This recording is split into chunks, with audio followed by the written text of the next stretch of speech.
Have you ever sat in that heavy silence at a family dinner? We retell those moments honest every day, sometimes controversial.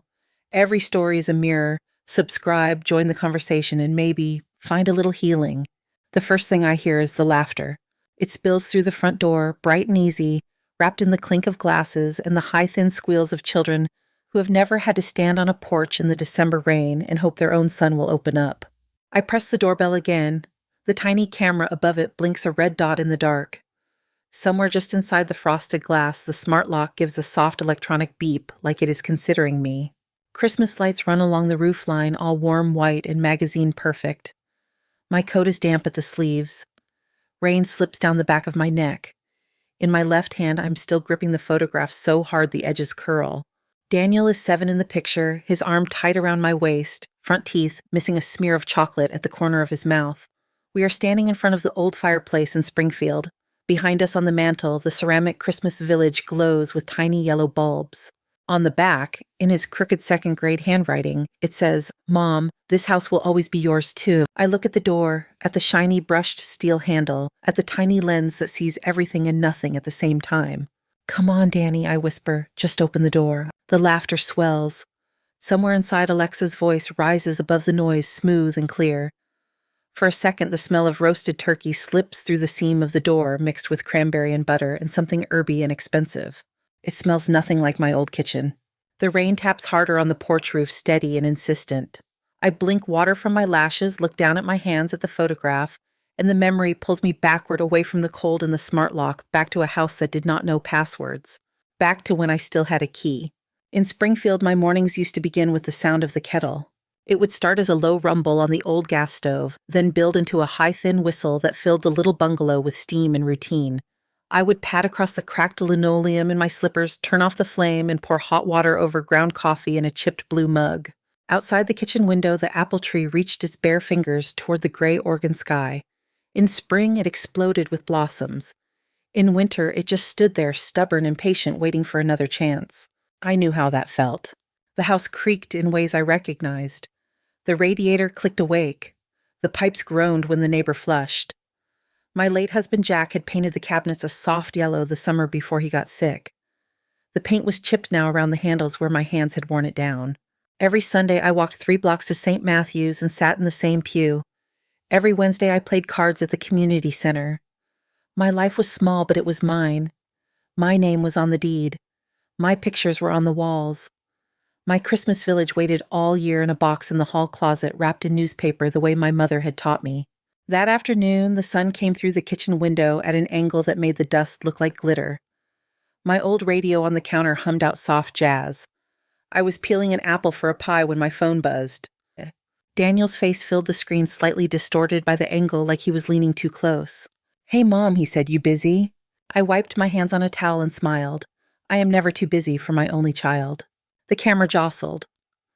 Behind him, I caught a blur of sleek white cabinets and stainless steel. Portland light. Different from Springfield light, somehow sharper. Then another face leaned into the frame. Large brown eyes, perfectly done eyeliner, a laugh that sounded like it had practiced being effortless.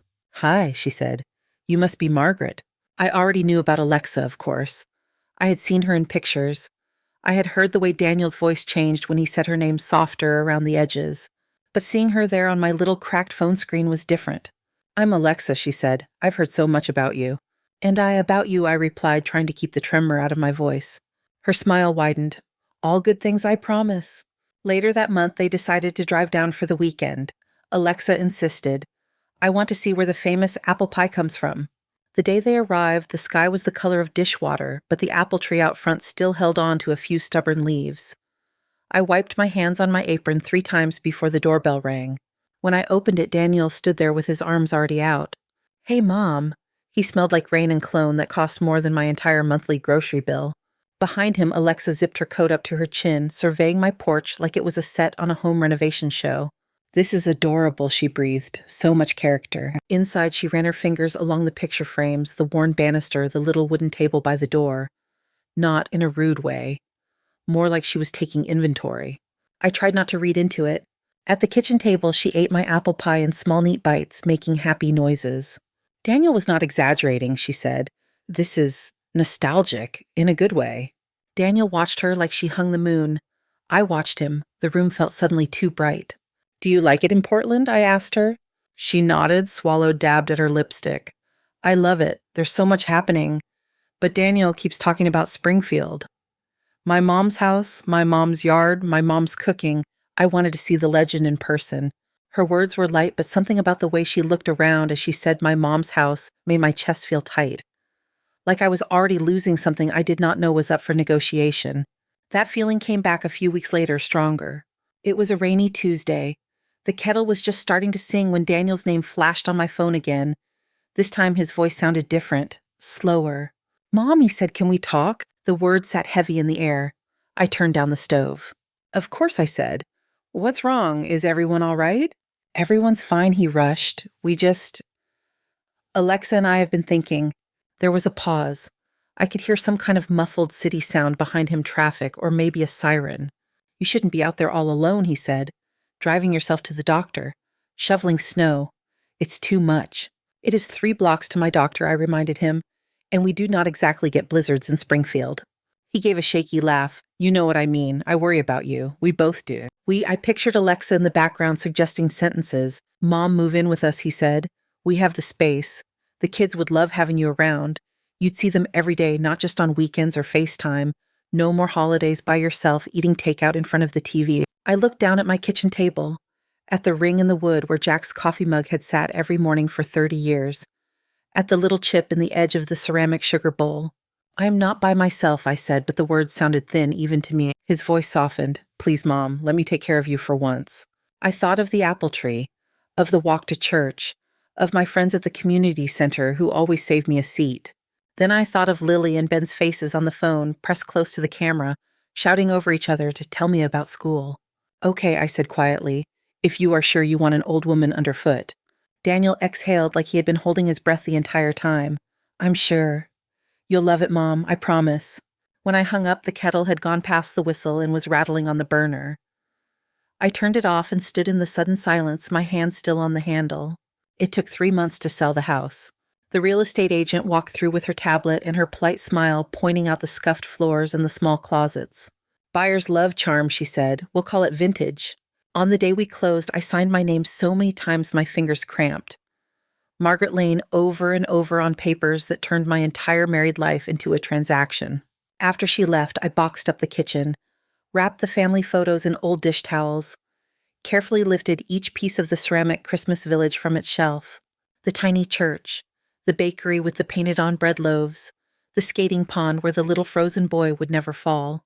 I wrapped them in newspaper from the week Lily was born.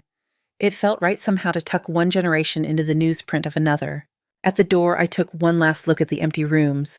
The walls seemed taller without the pictures. The couch-shaped shadow on the carpet made a pale outline of what used to be here. I locked the door, slid the key into an envelope for the new owners, and walked down the steps without looking back. The drive to Lake Oswego felt like a hallway I had to walk down without knowing what was at the end. Daniel's new house sat on a quiet street lined with young trees and newer cars. The siding was clean and white. The windows were huge without curtains. There was no front step, just a wide porch that looked like it had never seen mud. The door opened before I could knock. Alexa stood there in a soft sweater the color of oatmeal, her hair tucked behind one ear. "Welcome home, Margaret," she said. Her teeth were perfect. "Let me help you with that." She took the lighter suitcase. Daniel appeared behind her, grabbing the heavier one, leaning down to kiss my cheek. Inside, the house smelled like vanilla candles and something citrus. The floors shone. The living room was all pale gray and cream with clean lines and not a single knick-knack. On the wall by the stairs, a little white device with a glowing ring caught my eye. "Smart lock," Alexa said, following my gaze. "So we can see who is at the door. We can give people codes on our phones. It is so much safer." Daniel reached into his pocket. "Here," he said, pressing a small metal key into my palm. "It is just the backup, but I wanted you to have it anyway. This is your home, too." The key felt lighter than the old one. New edges, no scratches. I curled my fingers around it. The first weeks passed in a blur of new routines. In the mornings, I would come down to find Alexa in workout leggings sipping espresso from a tiny white cup while scrolling through her phone. Her coffee machine hissed and clicked with more buttons than my old television. Sometimes she would look up and smile. "Morning, Margaret. There are oats in the pantry if you want." In the afternoons, I picked Lily up from school, held Ben's backpack while he tried to climb every rock on the way home. I learned where they kept the cereal, which cup Lily used for hot chocolate, how to move quietly in a house that seemed to echo even when no one was talking. One evening after the kids went to bed, Daniel grilled chicken on the back deck while Alexa pulled salad out of a glass bowl. "This is nice," she said, sitting across from me at the long wooden table. "Having another pair of hands. I know it is an adjustment, but I really think this is going to be good for all of us." I smiled. "I hope I do not get in the way." She laughed, light and quick. "You won't. We'll find a rhythm." Later that night, alone, in my new room at the end of the hall, I opened the box that held the Christmas village. The pieces were snug in their crinkled paper, faintly smelling of flour and cinnamon from years of December kitchens. I held the tiny church up to the light. "Maybe this year," I murmured, "we can put you on a bigger mantle." The next afternoon, I found Alexa in the living room, leaning over her laptop, surrounded by pages from a home decor magazine. "Alexa," I said, holding the box, "I have something I wanted to show you. It is silly, but it has been in my family for a long time." She glanced up, smiled. "What is it?" "My Christmas village." I lifted the lid so she could see the edge of a little rooftop. "I thought maybe when it is time we could put it up. On the mantel or wherever you like." Her eyes flicked to the sleek stone fireplace, then back to the box. "That is sweet," she said. "Let me think about where it could go. I already kind of have a look in mind for the holidays, but we will figure something out." Her tone was light, but something in it made me close the lid a little faster than I meant to. In my room, I slid the box into the back of the closet behind my winter coat. It fit there neatly, hidden in the dark. I told myself it was only for a little while. It did not change all at once. It shifted in small ways, first the kind you tell yourself not to notice. One morning, I came into the kitchen early, still in my old fleece robe, and decided to make French toast for everyone. The house was quiet, the kind of quiet that feels gentle, not yet sharp. I whisked eggs and milk in a glass bowl, dipped thick slices of bread, and set them in a pan. Cinnamon rose into the air, warm and familiar. By the time Alexa walked in, the plate was piled high steam, curling up into the soft, recessed lights. She stopped in the doorway, coffee mug in hand, ponytail high on her head. "Oh," she said, "you cooked." I smiled. I thought the kids might like it before school. She came closer, sniffed, picked up a piece with her fingers. She took a small bite, chewed slowly. "It is very nostalgic," she said. "In my family, we do brunch a little lighter. The kids are used to smoothies and eggs. This is a lot of sugar for a weekday." She set the French toast back on the plate and took a long sip of her coffee. "I will make their usual," she added. "They get cranky if we change everything on them." Daniel came in a minute later, tie half knotted, scrolling through his phone. He glanced at the plate. "Wow," he said, "that looks amazing, Mom." He kissed my cheek, then opened the fridge and pulled out a carton of almond milk. Alexa nodded toward him. "He is trying to cut down on carbs," she said. "I am keeping him alive." She said it as a joke. They both laughed. I sat down at the table with my plate and cut a piece for myself. The cinnamon tasted the same as it had in Springfield. In this kitchen, somehow it tasted wrong. After that, I tried to stay out of the way.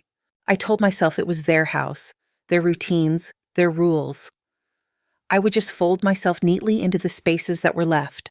One afternoon, I carried a basket of clean laundry into the living room and began to fold Lily's t-shirts on the couch. The sunlight was spilling through the big windows, catching the dust in the air. It reminded me of my kitchen back home. Alexa walked in with her laptop tucked under her arm and stopped. "Oh," she said, "you do not have to do that, really." "I do not mind," I said. "I have 2 hands and nowhere to be." She laughed. "Our washer has a very specific cycle for each fabric. If you wash things wrong, they shrink or stretch. It is just easier if Maria handles it on Tuesdays and Fridays." I set the shirt down. "I did not touch the washer," I said. "I only took this out of the dryer." "I know," she said quickly. "You are so sweet to help. I just do not want you to worry about housework. Consider this your retirement." She flashed me a bright smile and disappeared into her office, the door snicking shut behind her. The basket sat between my knees. I folded one more shirt slowly, then carried it all upstairs and left it neatly on the end of the kids' beds. Another day I dusted the living room shelves while the house was empty. The white surfaces gleamed. There were framed prints of abstract shapes, a few carefully arranged books, a tray with 3 cream-colored candles. No family photographs. I picked up a cloth and made a slow circle over the top of the television. When Alexa came home that afternoon, she looked around, her eyes sharp. "Did you clean in here?" she asked. "Yes," I said, "just a little dusting." "We have a cleaning service," she replied. "You should not tire yourself. Enjoy your time, Margaret. Go meet people, take a class. We want you to feel like a guest, not like staff. I nodded, the word guest stuck in my throat. The first time I noticed my chair was gone, I thought I had made a mistake. It was a small floral armchair that Jack and I had bought the year Daniel left for college. Not expensive, just comfortable. It had sat by the front window in Springfield and come with me one indulgence I would not leave behind. In the new house, we had put it in a corner of the living room near the window, where the light fell in the afternoon. I liked to sit there with a book while the kids watched cartoons. One morning I came down and the corner was empty. In its place there was a tall plant in a sleek black pot. My stomach dropped. I looked around the room. The couch had been angled differently. The coffee table was new, a glass slab on thin metal legs. "Daniel," I called, trying to keep my voice even. "Where's my chair?" He came in from the kitchen, tightening his tie. "Oh," he said. "Yeah, about that." About what? The question came out sharper than I meant. "We did a little refresh in here," he said. Alexa wanted the space to feel more open. The chair did not really match the rest of the furniture. My hands felt cold. "Where is it?" I asked. "In the basement," he said quickly. "We did not get rid of it. It is just stored, for now." He squeezed my shoulder, already stepping toward the door. "I am late," he said. "We will talk later, okay?" The basement smelled like concrete and cardboard. I found the chair under a sheet wedged between boxes of Christmas ornaments and an old stroller. I pulled the sheet back and touched the faded fabric. The seat was still shaped like me. Upstairs, the television murmured. Alexa laughed at something on a podcast. I stood in the half-dark and rested my hand on the armrest until my eyes adjusted. A few weeks later, when the air outside had turned from cool to sharp, I decided it was time to bring out the Christmas village. I went into my closet, moved my coat, reached for the box on the back shelf. My fingers closed on empty space. I frowned and got a chair, climbed up, peered into the shadows. No box, just a row of shoe boxes and a folded extra blanket. The village had its own weight in my memory. It felt impossible that I would forget where I had put it. I checked under the bed, behind my suitcase, in the hall linen closet. Nothing. At dinner, I waited until the kids were busy arguing about whether gravy was disgusting. "Alexa," I said, "do you know what happened to the box in my closet, the one that said Christmas on the side? It had a little village inside." She paused with her fork halfway to her mouth, then set it down. "Oh," she said lightly, "that. Yes, I meant to tell you." The pieces were pretty chipped, Margaret. They looked very old and kind of fragile. The church was missing a door. I took them to the donation drive at St. Anthony's. They will probably use them for a display or something. The room spun for a second. "You gave them away," I said. My voice sounded thin. "I donated them," she corrected. "We got this gorgeous modern set from West Elm. It will look amazing on the mantel, very clean lines." She reached for her wine glass. "They were my mother's," I said. "She gave them to me when Daniel was born." Alexa's smile faltered for half a heartbeat, then returned. "Well," she said quietly, "now more people will get to enjoy them. It is better than having them in a closet, right?" Daniel cleared his throat, eyes fixed on his plate. "Mom," he said, "they were just things." I looked at him. "They were mine," I said. His jaw tightened. He took a sip of water and did not answer. Later that night in my room with its pale walls and matching furniture, I sat on the edge of the bed and stared at the place where the box should have been. The closet door was slightly open, a dark mouth. The house was quiet, no jazz, no kettle, just the soft hum of the heating system. At dinner the next week, the conversation shifted. A couple from Alexa's work had come over with craft beer and a spinach dip that smelled like garlic. The kids ate pizza in the den. The adults sat around the table, the candles down to stubs. The woman, Tara, was talking about her mother in Florida. She moved into this amazing community, Tara said. They have a pool and a movie room and like 4 book clubs. She is more social than I am now. Alexa's face lit up. "See?" she said, turning to Daniel. "That is what I am talking about. Retirement communities are not sad little nursing homes anymore. They are like resorts." She glanced at me, her tone sugar sweet. "Margaret, have you ever looked at those places?" she asked. "Some of them are really beautiful. You get your own apartment activities, everything." I set my fork down. "I have my own home," I said. Daniel shifted in his chair. "Technically," Alexa said with a soft laugh, "this is our home. You are our guest, and we love having you. I just think maybe at some point you might want more people your age around, instead of being stuck with us all the time." Tara took a sip of wine and looked at her phone, suddenly interested in nothing. The words "guest" and "stuck" hung over the table like smoke. That night, I lay in bed with my eyes on the ceiling, listening to the faint sound of the dishwasher downstairs. My room felt smaller. The next few days settled into a new pattern. The kids who used to come into my room in the evenings with books or questions started knocking less often. "Give Grandma space," I heard Alexa tell them once in the hallway. "She needs rest. Go play in your rooms." I watched 3 episodes of an old detective show on my small television, with the volume turned almost all the way down so the sound would not carry under the door. I made myself coffee in the little machine Daniel had bought for my room, sitting at the edge of the bed to drink it. One afternoon, after changing the sheets, I came back from the laundry room and found something on my pillow. A glossy brochure folded in half. On the front, a photograph of a smiling older couple walking along a path lined with bushes. The words above their heads read Evergreen Court Senior Living. Live your best years. My heart gave a slow, heavy thud. I sat on the bed and opened it. Inside were photographs of dining rooms and art classes, smiling staff in matching polo shirts. Every so often, a number was circled in blue ink, neat and feminine. Next to one listing, someone had written, "Includes 3 meals medication management." At the bottom of the page, next to the monthly cost, another note read, "Cheaper than a second mortgage." I knew that handwriting. I had seen it on the sticky notes on the fridge, on the labels in the pantry. I closed the brochure and held it in my hands. My name was not on it anywhere. It did not need to be. The walls seemed to move closer. The air felt thick. I do not know how long I sat there, the brochure growing damp under my fingers. Eventually I stood up, walked to the nightstand, and opened the drawer. My old address book lay there, the pages soft from years of hands. I found the name I wanted near the back. Rachel Park. When we lived in Springfield, Rachel had been the girl from 3 houses down who came over after school when her parents worked late. I had bandaged her knees, fed her soup when she caught the flu, written her a letter when she got into law school in Seattle. The last time we spoke had been years ago, a quick Christmas card with a picture of her in a dark suit in front of a courthouse. I took out my laptop, the one Daniel had insisted I bring. The screen lit my face blue in the dim room. My fingers moved slowly over the keys. I typed her name into the search bar. Her picture came up first. A little older hair, shorter, but the same steady eyes. Rachel Park, attorney at law, the website said. Underneath in smaller letters, elder law and family advocacy. Something in my chest loosened and tightened at the same time. I clicked on the contact link. My hands shook so much that I had to erase the first sentence twice. "Rachel," I wrote. "This is Margaret Lane. I am not sure if you remember me. I think I need help, and I'm not sure where else to turn." I told her about moving in, about the chair, about the village, about the brochure on my bed with someone else's notes on it. I did not tell her everything. Not yet. I told her just enough that it hurt to see the words on the screen.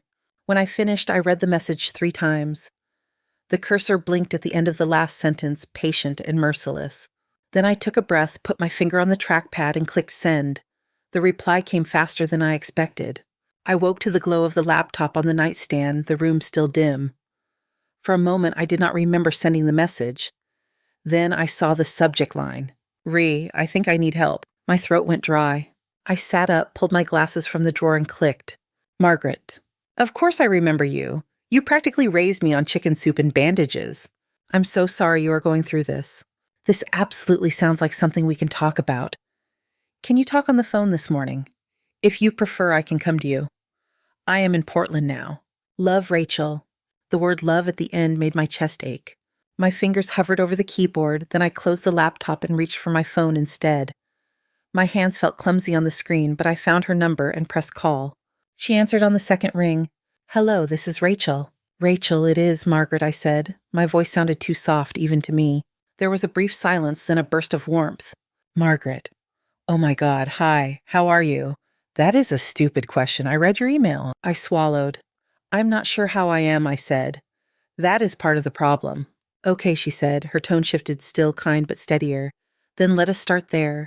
Are you safe right now? Is anyone yelling at you? Threatening you?" "No," I said quickly. "Nothing like that. They are at work and school. The house is quiet." "Good," she said. I could hear the sound of cars passing faintly on her end a city street waking up. "Do you feel like they could try to kick you out today? Or is this more of a slow pattern?" I looked around the room. My suitcase was in the corner, half unpacked even after months, as if some part of me had not committed. "It has been slow," I said.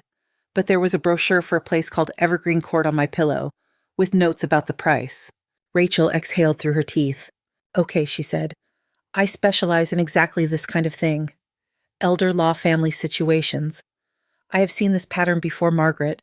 What you are describing is not just hurt feelings. It is what we call psychological abuse. The word abuse landed heavily. I do not want to get anyone in trouble, I said quickly. Daniel is my son. I know, she said. And I'm not saying we will do anything rash, but if this escalates, it helps to have options. For that, we need something more than your word against theirs. We need proof. Proof of what I asked, of how they talk to you, of what they do with your things, of any pressure to move you out. She paused. Do you feel comfortable having me over to talk more? When would Alexa and Daniel be out of the house for a few hours? Today, I said. Alexa has her spin class and brunch on Tuesdays. Daniel works late. They will not be home until after 3. Perfect, Rachel said. Text me the address. I will bring coffee. We will figure this out together. After we hung up, I sat for a moment and listened to the house. From downstairs came the distant hiss of the espresso machine and the low murmur of Alexa talking to someone on speaker. Cupboards opened and closed. Footsteps.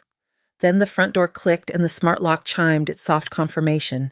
The silence that followed felt different now, less empty, more like a held breath.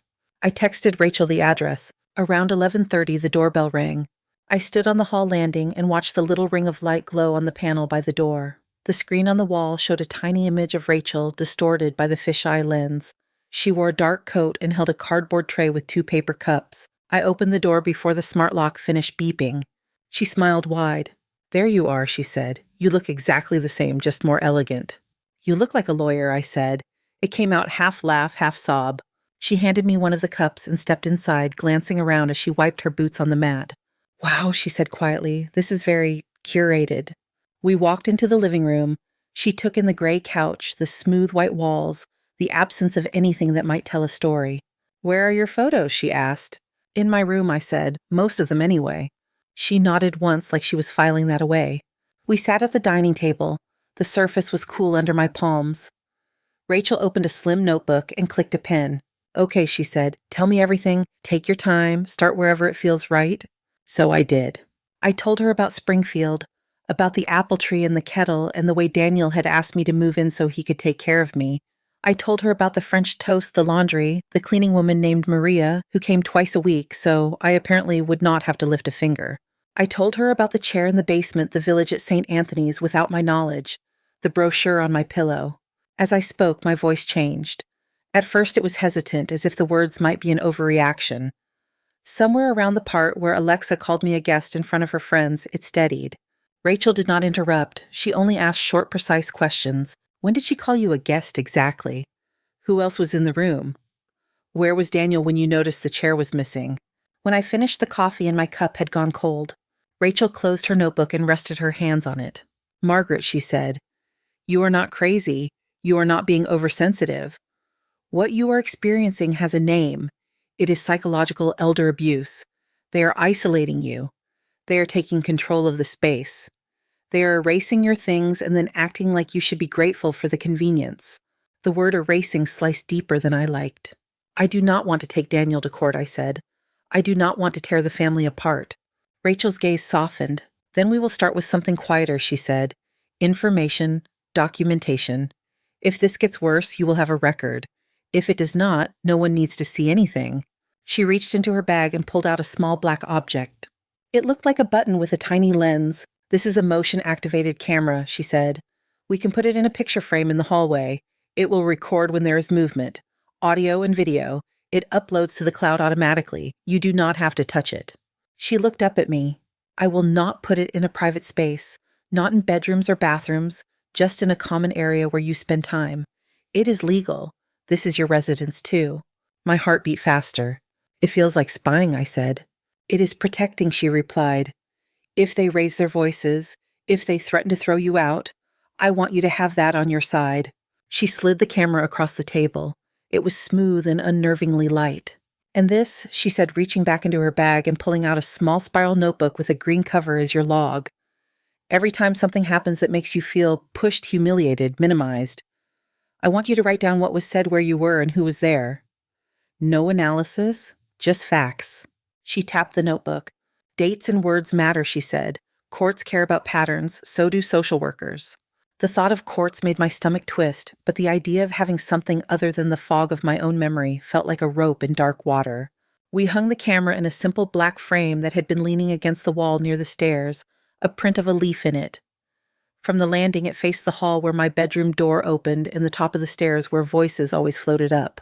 Rachel showed me how to open the app on my phone just in case, then closed it again. "You do not need to look," she said. "I will monitor it if you want. I will save the relevant clips." She sat back down and glanced at the time. "I have to get to court," she said, "but I am one call away. Text me if anything escalates. And Margaret."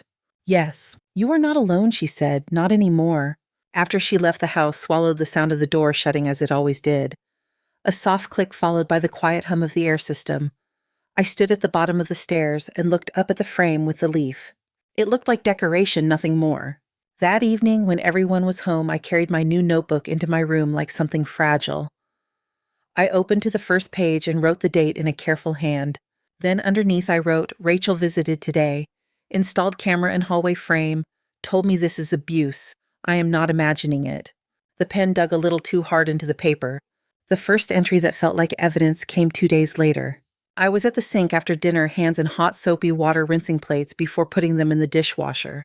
The kids had run upstairs. Their footsteps faded down the hall. In the living room, Alexa popped the top off a can of sparkling water. The fizz hissed. "I cannot live like this," she said. Her voice was low, but it carried. "Like what Daniel asked." "Like my own house is some kind of multi-generational hostel," she replied. "She's just there all the time. Sitting, listening. It feels like a ghost has moved in." "These are her grandkids," Daniel said. "She wants to be around them." "I know," Alexa said, drawing out the words. "And I have tried. You know I have. I was the one who pushed for her to move in, remember? I thought it would be helpful. Free childcare, someone to help with dinner. But she's not helping. She is just here, quiet, watching." I stopped scrubbing and kept my back to the doorway. "Alexa, she is my mom," Daniel said. There was real strain in his voice. "And I am your wife," she shot back. "Your kids are your kids. Your mom already did her job. She raised you. We do not owe her room and board for the rest of her life." The spoon slipped from my fingers and clinked against the sink. She would be happier in a place designed for her. Alexa continued, "People her age, activities, nurses. Here she just sits in her room and gets depressed." "You said it yourself. You feel guilty all the time. That is not sustainable." "You are twisting my words," Daniel said.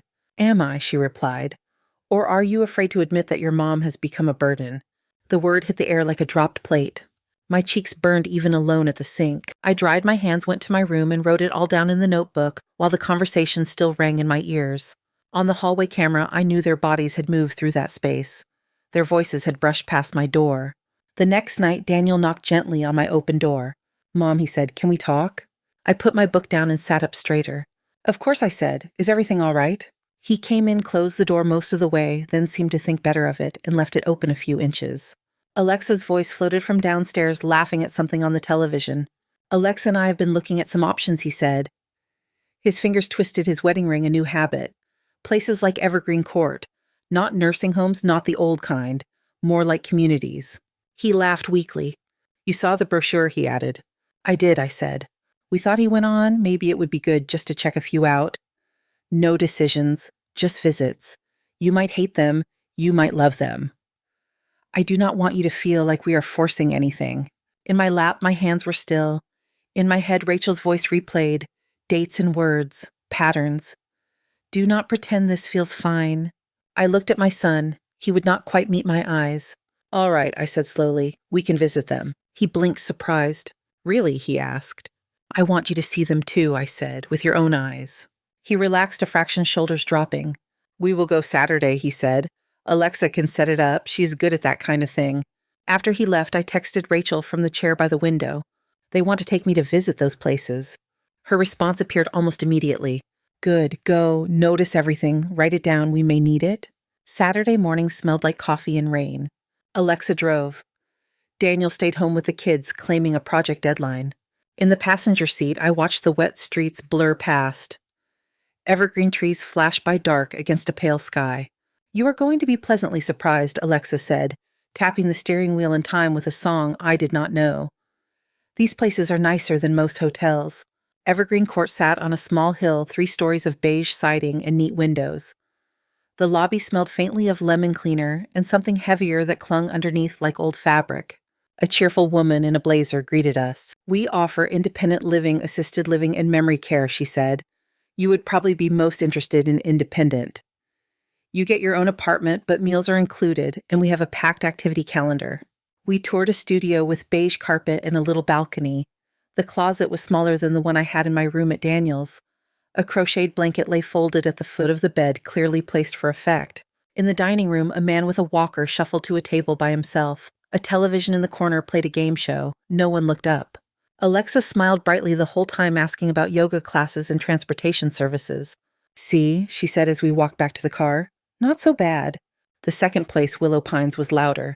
The hallways were painted a cheery yellow. Holiday decorations hung from the ceilings, slightly crooked. The smell of bleach mixed with overcooked vegetables. A nurse pushed a cart past us, wheels squeaking. From one open door, someone called out, "Hello, hello, is anyone there?" No one answered. In the common room, a group of residents sat in a circle around a television, the volume up too high. One woman stared at the screen without blinking. Alexa's smile dimmed slightly. "I like Evergreen better," she said. The third place, Silver Ridge, looked like a country club. Tall window chandeliers, a fountain in the courtyard, a grand piano in the lobby with a vase of fresh flowers on top. "This is more like it," Alexa murmured. The director walked us through a bright dining room with linen tablecloths and real china. Residents in tidy cardigans ate salmon and rice. A calendar on the wall at the entrance listed wine tastings and book clubs. "See," the director said. "It is like a cruise ship that never leaves the dock." We stopped near a table by the window. A woman sat alone there, her back straight, her gray hair pinned up carefully. Her plate was full. She had not taken a bite. Her eyes were fixed on the entrance. "Is she waiting for someone?" I asked quietly. The director glanced over. For a moment, a different expression flickered on her face, something like tiredness. "Oh," she said, "that is Mrs. Calloway. Her daughter left her here about a year ago. She likes to sit there in case they visit." "In case," I repeated. The director nodded. "Do they?" I asked. The director looked down at her clipboard. "They came for the grand opening party," she said. "She talks about them a lot. She's very proud." We moved on. At least Alexa and the director did. I stood for a second longer. The woman's eyes met mine. They were pale a blue that had been washed out by time. "Are you waiting for your family?" I asked. Her lips curved into a small, careful smile. "They are busy," she said. "They have their lives, but they will come, you will see." Her hand rested near her fork fingers, trembling slightly. "Do you like it here?" I asked. She looked around the room at the flowers, the windows, the fountain outside. "It is nice," she said. "There are activities. The food is fine. It is better than being a burden." The word echoed. Alexa called my name from the doorway. "Margaret, they want to show us the library." I nodded to the woman and followed. On the drive home, Alexa talked about pricing and availability, about wait lists and amenities. I watched the wet road unspool in front of us, the wipers ticking back and forth. As we pulled into the driveway in Lake Oswego, she put the car in park and turned to me. "So," she said, "honest thoughts." I looked at the house, at the clean lines and the big windows, at the front door with its small camera watching the street. "I am not going to any of those places," I said. Alexa blinked. "What?" she asked. There was a laugh in her voice, but it was thinner now. "I am not going," I repeated. "I would rather die on a sidewalk than sit by a window waiting for visits that never come." Her fingers tightened on the steering wheel. "That is dramatic," she said. "It is true," I replied. We sat in silence for a moment, the engine ticking softly as it cooled. Outside, the Christmas lights along the neighbors' roofs flickered in the gray afternoon. Alexa's jaw clenched. A small muscle jumped near her temple. "Well," she said finally, "we will talk about it with Daniel." She opened her door and stepped out without waiting for my answer. The shift after that car ride was not subtle. The air in the house felt thicker, as if someone had turned down the oxygen. That evening I heard them before I saw them. I was in my room folding a sweater on the bed when the murmur of their voices drifted up through the floor. I set the sweater down and opened my door a crack. From the hallway I could hear them in the kitchen. The camera in the frame on the wall watched the empty space between us. "I do not understand why you brought her if you are going to let her run the show," Alexa said. Her voice had an edge that was no longer sugar-coated. "I'm not letting her run anything," Daniel replied. "She said she would think about it. That is all." "She did not say she would think about it," Alexa shot back. "She said she would rather die on a sidewalk than live in one of those places." There was a pause. The refrigerator hummed. "You heard her," Alexa continued. "That is not a conversation starter. That is a brick wall." "She is scared," Daniel said. "It is a big change." "So," what Alexa said. We just let her squat here forever because she is scared. This house is not big enough for 3 generations. I cannot breathe, Daniel. He sighed. You are being harsh, he said. I am being honest, she replied. Every time I come into my own living room, she is there. Every time I try to talk to you, she's listening from the stairs. The kids run to her instead of to me. This is not sustainable. She is my mother, he said, the words coming out slower now. And I am your wife, Alexa answered lower, more controlled. If you will not protect our space, I will. A chair scraped on the floor. I pictured Daniel at the island palms pressed flat, trying to be the bridge between 2 cliffs. You are talking about my mom, he said. Not a roommate, not a stranger. Alexa's laugh was short and humorless. She is living here without paying a cent, she said. She sold her house, remember? Took the cash and brought none of it into this. You know who is paying for her room, her food, her utilities? We are. That was not the deal, he said. I told her I would take care of her. Exactly, Alexa said. You, not me. I did not marry your mother. I married you. And right now I feel like I live with your guilt more than with you. Silence spread between their words. It reached up the stairs and into my bones. I closed my door quietly and sat on the edge of the bed, hands in my lap. The next morning was Lily's birthday. I woke early the way I always had on her birthdays, thinking of balloons and pancakes and the way her eyes had sparkled at 3 when she saw candles on a stack of whipped cream. I went down to the kitchen in my slippers and started a batch of pancakes. The batter hissed as it hit the pan. The smell of butter spread through the house. I was flipping the 3rd one when Alexa walked in. She wore a silk robe and had her hair wrapped up in a towel. Her eyes went straight to the stove. What are you doing? She asked. Pancakes, I said. For Lily. She loves them. With blueberries if we have any. Alexa set her phone and mug down on the counter with more force than necessary. I know what my daughter loves, she said. I gripped the spatula a little tighter. I only wanted to make her something special, I said. She inhaled slowly as if she were counting. We need to talk, she said. The words landed colder than the tile under my feet. About what I asked. About you, she said. About the situation. She gestured broadly as if my presence were another appliance. Daniel and I talked last night, she said. We have been avoiding this, but we cannot anymore. The truth is, Margaret, this is not working. I turned off the burner. The pancakes cooled on the plate. In what way, I asked. My voice sounded calm. It surprised me. In every way, she replied. The energy in the house, the kids, our marriage. I feel crowded in my own home. You are always here, always in the background. That might sound cruel, but it is how I feel. I set the spatula down. Do you want me to go back to Springfield? I asked. I no longer have a house there. That is not my fault, she said quickly. You chose to sell. I chose to sell because my son asked me to, I said. She shook her head as if brushing away a fly. Look, she said. I am not here to litigate the past. I am telling you what needs to happen now. You need to find your own place. An apartment, a senior community. Something. You are still capable. You can take care of yourself. You do not need to be here. Ice spread under my ribs. Does Daniel know you are saying this? I asked. It was his idea, she said. The lie sat between us, obvious and bright. I saw it in the way her eyes flicked to the side. I want to hear it from him, I said.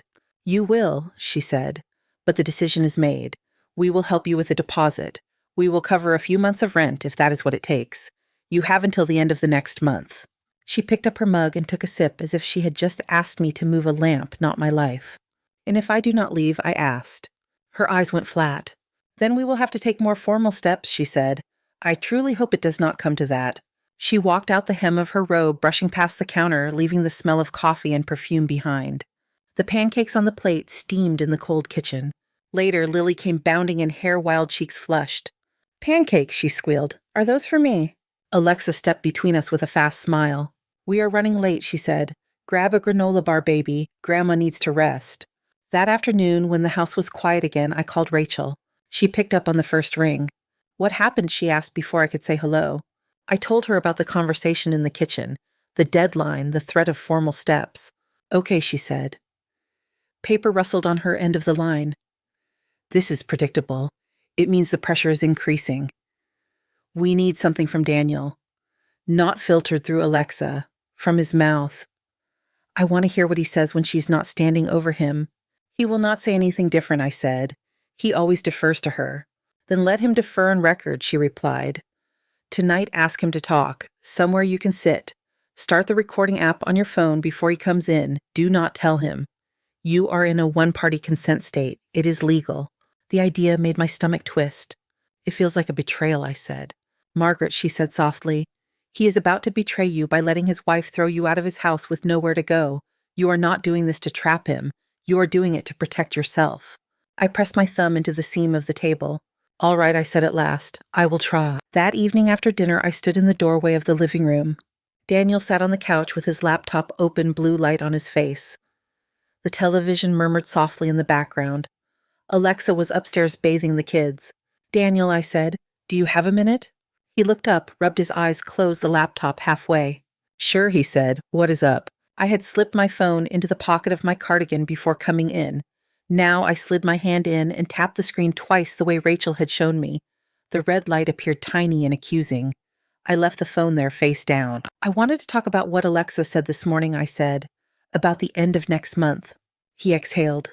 Yeah, he said. I figured she might bring it up. She said it was your idea, I said. Is that true? He looked at the coffee table. It is not that simple, he said. Try to make it simple, I replied. He shifted, set the laptop aside completely. Mom, he said, you know I love you. That is not an answer, I said. He stared at the rug, at the pattern in the fibers. I think he said slowly that all of us living under one roof is not working. For you or for us. It is working for me, I said. I see my grandchildren. I help where I can. I have a room. I am not alone. You are not happy, he said quickly. You hide in your room. You barely come out. I hide in my room because I feel like an intruder in every other part of this house, I said. That is different. He winced. Alexa feels like she has no space, he said. She feels judged. She feels watched. She does not feel like this is her home anymore. I thought of the chair in the basement, the village at the church, the brochure with her notes. Is it? I asked. Is what he said. Her home, I said. Only hers. He closed his eyes for a second. Mom, he said, I am stuck between you. I feel like I am being ripped in half. I cannot keep doing this. Neither can I said. So tell me plainly what you want me to do. He swallowed. I think it would be better if you found your own place, he said. Somewhere nearby, so we can still see each other. I will help you with the costs. I will not let you be on the street. But I do not think you can live here anymore. The words hung in the air, heavy and precise. So you are asking me to leave, I said. He stared at his hands. I am not kicking you out, he said. I am asking you to live somewhere else. That is a very polite way of kicking me out, I replied. He flinched. You're an adult, he said, the words coming faster now. You are capable. You are not my responsibility 24/7. The last sentence came out louder than the others. After he said it, the room went very still. You are not my responsibility anymore, he said again softer, as if he were testing the shape of it. I sat back. Do you remember I asked what you told me at the hospital the day your father died? He looked up confused. You were 30, I said. You held my hand in that ugly hallway with the vending machines, and you said, Mom, I will take care of you. You are my responsibility now. Color rose in his face. I did not mean forever, he said weakly. No, I said. You meant as long as it was convenient. He stood up abruptly. That is not fair, he said. It is not fair, I agreed. None of this is fair. But here we are. His shoulders slumped. I am sorry, he said. I do not know how to fix this. You could tell your wife no, I said. His jaw tightened. I cannot have this fight with you and with her, he said. I am one person. He picked up his laptop and left the room without looking back. When he was gone, I reached into my pocket and stopped the recording. My hand shook as I sent the file to Rachel. For a few minutes, there was no response. I washed my face, brushed my teeth, moved through the motions of getting ready for bed like someone else inhabiting my body. Then my phone buzzed. Margaret, this is exactly what we needed. Save this. Do not delete anything. We will talk tomorrow. Try to sleep. Sleep did not come easily. The following week stretched thin. Alexa spoke to me only when necessary, words trimmed and cool. Please move your shoes from the entry. The kids need quiet to study. Do not leave your mug on the counter. It leaves rings. The kids came into my room less often. When they did, they glanced over their shoulders first, as if checking for permission. One night, Alexa had friends over, women with glossy hair and identical manicures. Their laughter floated up through the vents. I sat on the edge of my bed with a book open and no idea what the last sentence had said.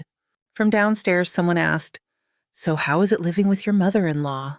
Alexa laughed. Like a sitcom without the laugh track, she said, I am kidding. Sort of. She is sweet. She just does not seem to understand that this is our house now. There was a murmur of sympathy. My mother-in-law tried to move in with us. Another woman said, I shut that down. They do not get it. They raised us. They think they own us forever. Exactly, Alexa said. At a certain point, they have to realize they have served their purpose. Chairs scraped, a new bottle opened with a pop, someone put music on, the bass thumped faintly through the ceiling. I opened my notebook and wrote it down, word for word. The note on my pillow appeared a week later. A square of white paper folded once. Remember, it said in blue ink, you have until the end of the next month. We do not want this to get messy. No signature, it did not need one. I took a photo of it with my phone before tucking it into the notebook. On the 1st of the next month before the sun was up, there was a knock on my bedroom door. Come in, I said. Alexa opened it without waiting. She was fully dressed, blazer and heels, hair smooth. We need you to vacate the room by the end of the day, she said. I looked at the clock on the nightstand, 6:30. You said I had until the end of the month, I said. I changed my mind, she replied. Daniel needs a home office. His company is going hybrid. This is the only room that makes sense. If you cannot move into your new place yet, you can go to a hotel. Daniel will transfer you money. She said it as if she were rearranging furniture. I do not have a new place, I said. Then you should start looking, she said. Time is up. She turned to leave. Alexa, I said. She paused. If I refuse, I asked, what formal steps were you thinking of? She looked over her shoulder. We can call the police, she said. This is our house. You are here at our discretion. You do not have a lease. She left the door open behind her. When she was gone, I sat very still. The corner of the room with my suitcase and the small dresser seemed to shrink. I pulled open the nightstand drawer and took out the old photograph of Daniel with the gap in his teeth arm round my waist in front of the fireplace in Springfield. Mom, this house will always be yours too, the back said in crooked letters. My throat burned. I pressed the picture to my chest and let the tears come. When I could breathe again, I wiped my face and called Rachel. She answered, sounding wide awake, although it was barely 7. I think they are kicking me out today, I said. Her voice sharpened. Tell me exactly what she said, she replied. I repeated the conversation in as much detail as I could, including the mention of the police. Okay, she said when I finished. Listen to me carefully. You have rights here. You are not a tenant in the traditional sense, but you are also not a trespasser. If they call the police, that is fine. I want someone official to hear how this is being handled. I cannot stay if my son asks me to go, I said. You are not leaving because his wife threatened you, Rachel said. If you leave, it will be because Daniel looks you in the eye and says it. That matters. For you and for any judge who ever reads this file. I pressed my fingers to my temple. What do I do until then, I asked. Pack if you want to, she said. Or do not. But do not walk out because Alexa barks. If she calls the police, be calm. Explain that this is your primary residence right now. If they pressure you, tell them you want to speak to your attorney and give them my name. Her confidence steadied me. All right, I said. And Margaret, she added, her tone gentler. Whatever happens today, it is not the end. The morning passed slowly. I put some clothes into my suitcase, folded my toiletries into the small bag, left the notebooks and the photograph on the bed. Around 11, I heard the front door open. Daniel's voice floated up the stairs, low and tense. I stood, smoothed my blouse, and carried the suitcase into the hallway. They were waiting in the living room. Alexa stood with her arms crossed, weight on one hip. Daniel looked like he had not slept. Are you ready? Alexa asked. I am not leaving until my son asks me, I said, looking at me, not at you. She rolled her eyes. Daniel, she said, please. He rubbed his forehead. Mom, he said, please do not make this harder than it has to be. You are the one making it hard, I said. You are choosing. He swallowed. I think it is better if you go, he said. His eyes flicked to mine, then away. You cannot stay here. There it was. Say it plainly, I said. He took a breath that sounded like it hurt. Mom, he said, you have to leave. The room went very quiet after that. Even the refrigerator seemed to hold its breath. I nodded once. Thank you, I said, for saying it yourself. Alexa exhaled as if a weight had lifted off her shoulders. If you do not go now, I will call the police, she said. Call them, I replied. Her mouth opened, then snapped shut. Daniel stepped forward. Mom, please, he said, do not do this. I am doing exactly what you asked, I said. I am leaving your house. I picked up the suitcase handle. It felt heavier than it should. At the door, I turned back. One day, I said, when Lily or Ben looks at you the way you are looking at me right now, remember this moment. His face crumpled. Mom, he said. The word broke. I opened the door and stepped out into the gray afternoon. The smart lock chirped after it closed behind me. At the end of the driveway, I paused long enough to pull out my phone and text Rachel. I left, I wrote, he said it. The camera saw everything. Her reply came a few minutes later as I sat on a bench outside a coffee shop, my suitcase by my knee. I saw the feed she wrote. I am proud of you. I am on my way. Rachel arrived at the coffee shop with her coat unbuttoned and her hair damp from the drizzle. She spotted me by the window and lifted a hand. When she sat down, she took one look at my face and reached across the table, setting her hand over mine without saying anything. The noise of milk steaming and chair scraping filled the space between us. You saw it, I said finally. She nodded. The whole thing, she replied. The camera caught the hallway. The audio is clear. Alexa threatening to call the police. Daniel telling you to leave. It is all there. I stared down at my paper cup. The cardboard was soft from being held too tightly. Do we go to court now? I asked. Not yet, she said. First we get you somewhere safe that is actually yours. Then we talk strategy. She took a deep breath. I know this feels like the world ending, she added. It is not. It is a chapter closing. We will write the next one on your term. The next days blurred. Rachel helped me find a room at a motel that did not smell too much like smoke. The bedspread was patterned with flowers that had never existed in nature. The air conditioner rattled in the wall. I lined my few things on the small dresser, my toothbrush in the bathroom, my pajamas on the chair. It did not feel like home. It felt like a waiting room. Rachel visited every evening, dropping files and sandwiches on the bed. She brought printed stills from the camera, footage, transcripts of the recordings she had already pulled from the cloud copies of my notes. Her pile grew. You have more than most people ever get, she said. Dates, words, images, judges like that? Do judges like women my age? I asked. They like facts, she replied, and you have them. Within 2 weeks, she had found me an apartment. It was a small one-bedroom on the second floor of a brick building above a laundromat in southeast Portland. The carpet was thin. The kitchen had one strip of counter and an electric stove with 2 working burners and 2 that only glowed. But the windows were big. The lease had my name on it. The keys jingled in my hand, heavy and real. When I opened the door for the first time, the space smelled like fresh paint and the faint sour of detergent from below. We carried my suitcase in. Rachel set a grocery bag with coffee, bread, and eggs on the counter. I will help you move your other things once we know what you will get back from the house, she said. For now, this is a start. After she left, I stood in the middle of the empty living room and listened. No smart lock, no footsteps overhead, no voices from another family. I exhaled slowly. The sound bounced off the bare walls. The first night I slept badly. Every creak sounded like someone trying to get in. Every car passing on the street sounded like a decision being made without me. In the morning, I opened the blinds. Light spilled in pale but honest. I boiled water in a small metal pot and poured it over coffee grounds in a mug I had bought for myself. The smell filled the apartment. For the first time in months, I drank coffee without listening for anyone else's footsteps.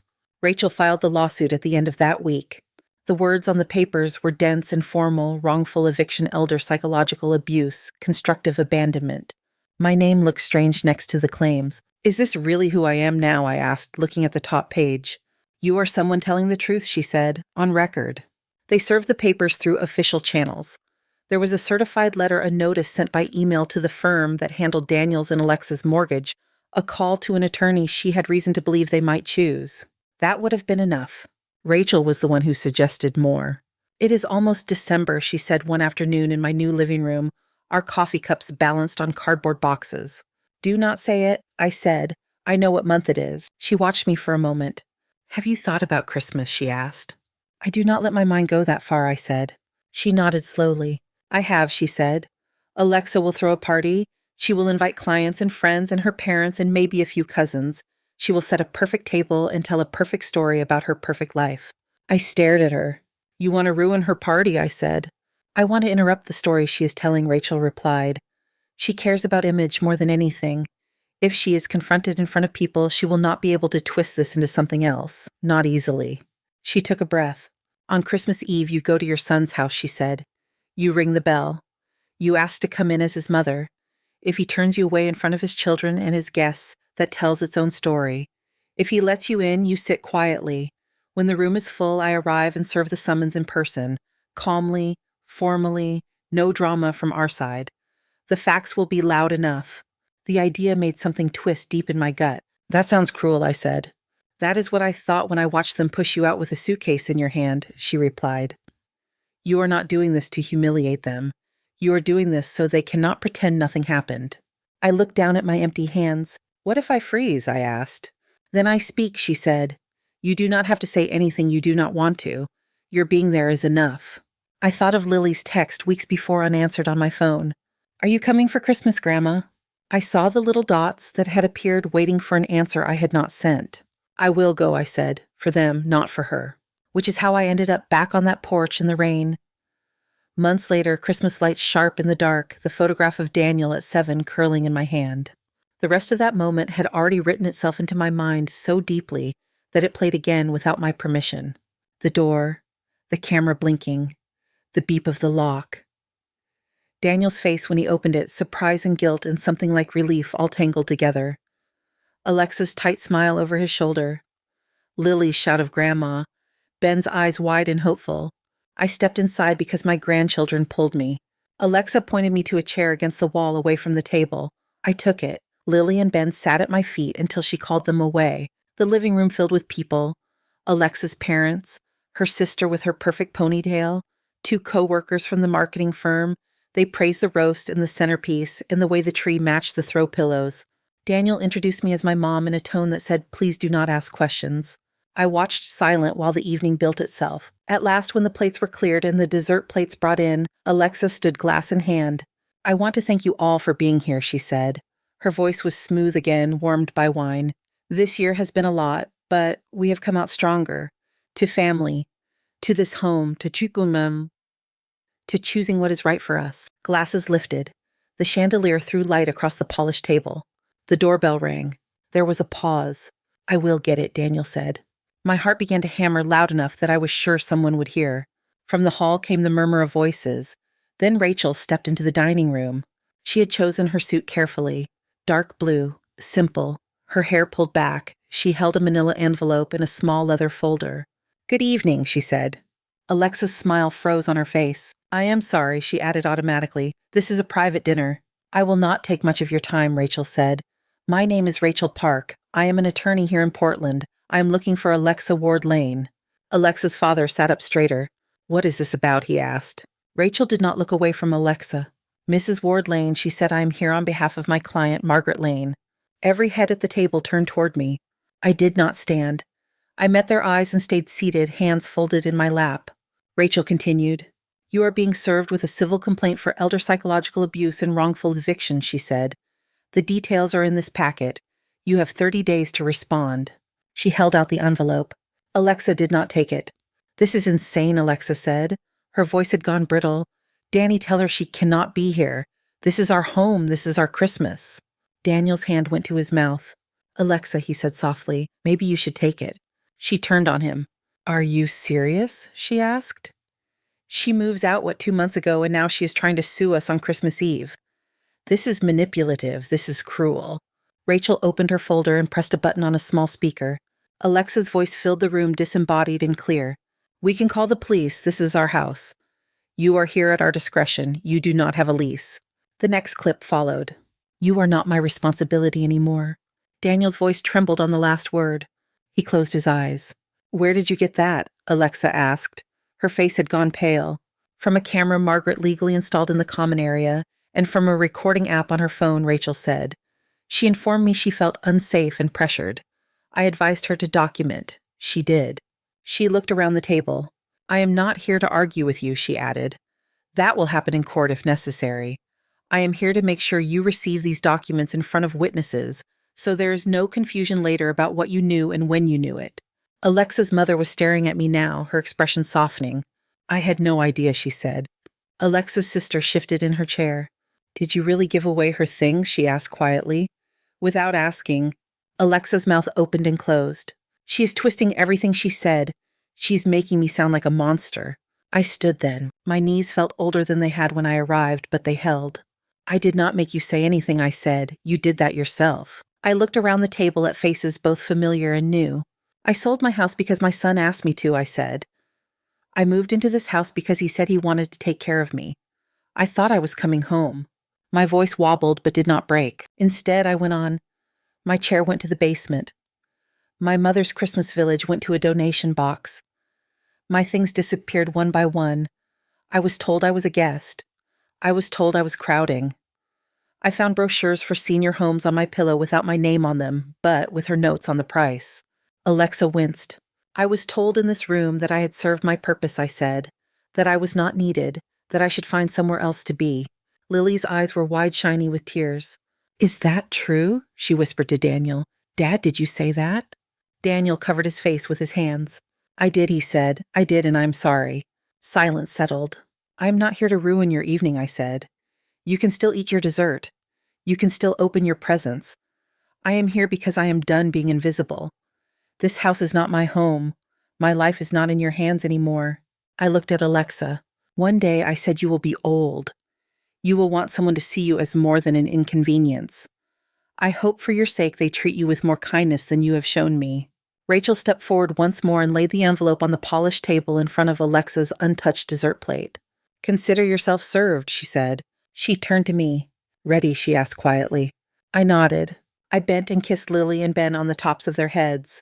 My door is open to you, I said, always. Then I walked out through the dining room, past the glittering tree and the perfect centerpiece down the hall, where the little camera still watched, and out into the cold night. The air outside smelled like wet pavement and pine. Rachel's car was warm. We drove in silence for a while. When we reached my building, she parked and turned to me. How do you feel? She asked. Tired, I said. Then after a moment, relieved. The case did not make headlines. In the months that followed, there were hearings and filings. Rachel argued in small rooms with white walls. Daniel and Alexa sat at separate tables and listened as clips of their own voices played into the record. The court did not send anyone to jail. It rarely does for this kind of thing. Alexa was found liable for psychological abuse and wrongful eviction. She was ordered to pay a fine to a local elder advocacy fund and to complete 100 hours of community service in a nursing home. On the day the judge read the decision, I watched Alexa stare at the table, her jaw clenched so tight the muscles twitched. Afterward, Rachel and I walked out into the hallway. It is something she said. It is enough, I replied. Life did not snap back into place, it shifted. In my apartment, I bought a secondhand couch and a small bookshelf. I put my photographs on the wall in mismatched frames. I found a plant for the corner by the window. I woke early, boiled water, and made coffee. I walked to the park. I learned which bus line went to the library. 2 months after the final hearing, my phone rang. The screen showed Daniel's name. I let it go to voicemail the first time, and the second. The third time I answered. Hi, I said. He sounded exhausted. Mom, he said, can I talk to you? You are, I said. I am sorry, he blurted. For everything, for the chair and the village and the brochure and the words. Especially the words. I have listened to that recording more times than I can count. I do not recognize the man on it, but I know it is me. I sat down on the arm of the couch. I was a coward, he said. I chose the path that made my life easier in the moment. I hurt you. I let Alexa hurt you. I understand if you never want to see me again. I just needed you to hear me say it. I closed my eyes. I am not ready to forgive you, I said. Not completely. The things you said do not disappear because you feel bad now. I know, he said. His voice cracked. I get that. But I added, you are still my son. If you want to come and sit in my living room and listen, not defend yourself, you can. He came 2 days later. He looked older. There were lines on his forehead I did not remember. He sat on my couch and turned his wedding ring around and around on his finger.